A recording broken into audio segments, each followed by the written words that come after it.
हमारे मुल्क से।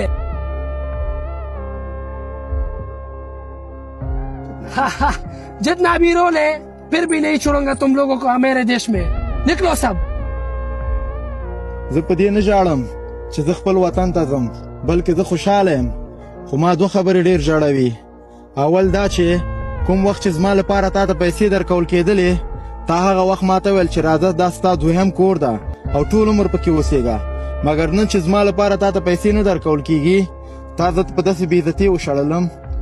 ما 40 کاله ستا د ابادۍ لپاره ځان ټوټې ټوټې کړ، خو ته مې خپل نه کړلې. هغه هوښیارانو رښتیا ویلي دي چې پردی نه خپلېږي او پردی کټ تر نیمو شپو وي. او دویم مې دا خبره ژړوي چې زما د یوې ژبې ورونه چې همدلته ژوند کوي، دوی هم زما تر شا ونه درېدل او زما ملاتړ یې ونه کړ. راځه دې دومره ارزښت نه لري چې ته ورته وزر کوې. زما غېږه درته خلاصه ده. زه نن هم ستا ورور یم، پرون هم ستا ورور یم، تل به زه ستا ورور یم. راځه.